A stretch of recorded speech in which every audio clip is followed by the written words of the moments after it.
Good morning, everybody, and this is your S&P 500 setups for today. So this week is quite a big week. We've got Microsoft, Apple, amongst others, releasing results this week. So going to be a big week for results, and I think that's pretty much what's going to drive the market at the moment. And then obviously we've just got the political noise as well as we head into the USA election. So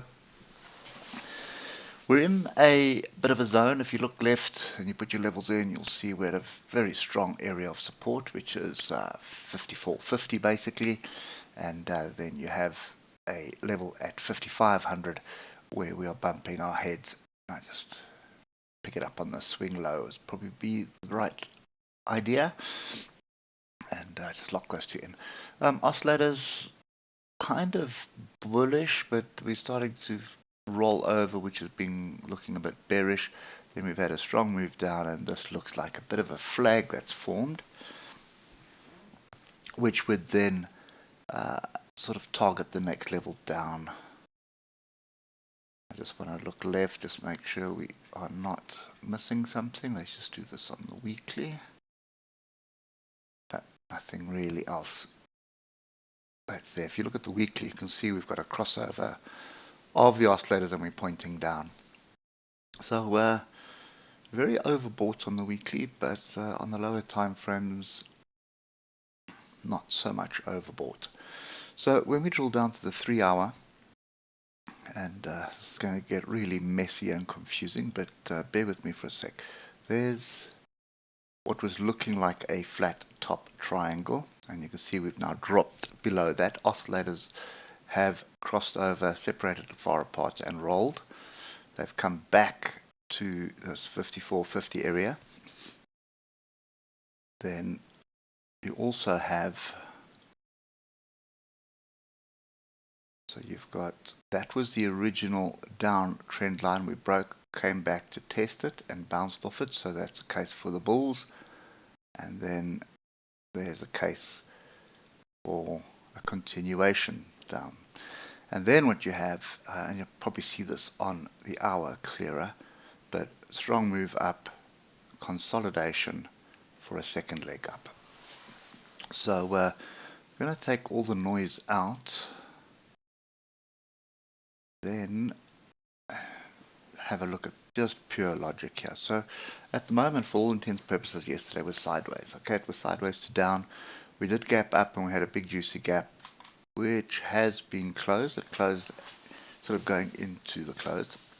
We've got this massive weekly area. Well, it's weekly and daily, which is 54.50, and it's a round number. And the second thing that you'll see here is what is looking like a rounding bottom or an inverse head and shoulders. So the case for the longs, pretty much the same as what it was on Friday. We need a break above 5,500 and a retest before we start looking at longs. And the case for the shorts is going to be a short scalp, and I wouldn't worry about that on the hour. But we're going to need to break below 54.50, come back and retest for any opportunities to downside. But just bear in mind, there's a lot of structure down here. Back to the hour. There's a lot of structure down here which will hold up price, and I'm not going to put all of them in. Each one of these fractals will be an area that's going to hold up price. So I'm not too keen to jump in short, to be honest.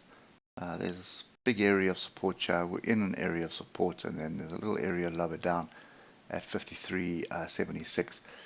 So there are opportunities for short scalps, but I think for me, depending what happens with the results, with earnings, and I have a feeling, and it happens every time, probably going to be some noise around AI spend, which will negatively influence any tech stock that's giving out results. But that's just going to present a better opportunity to buy in to the long-term portfolio of, well, update your long-term portfolios with those stocks, should I say. So I don't trust what we're seeing. I think we're just in a holding pattern here, just waiting for some earnings to see what's going to happen. And unfortunately, those earnings are only going to come after the bell. Yeah, And you can see there's a 50-minute trend line as well. So, you could get above the moving averages here, come back, build a base. And if you're watching it, that is, I don't have time to watch it all day. But for example, get up above 54.73, come back, test it, inside bar, engulfing bar or pin bar, and then move up. But you're looking for this kind of structure on a level. Okay, so I'm kind of sit on hands. I think I'd rather wait for an opportunity to buy, and that at the moment is above 5,500.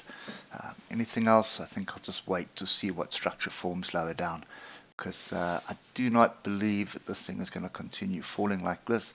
When you look at this on the daily, this looks like a flag. First move, reset, second move, could be another reset or another leg down, but we are going to be capped very soon by what's below us.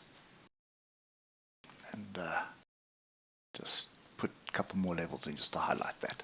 Okay, anyway, diversion is also still in place, so just bear that in mind. Look at the grouping of the oscillators. This thing is setting up for a beautiful move to the upside. Okay, anyway, that's it for me. Hope it helps, and we'll catch up with you tomorrow. Cheers for now.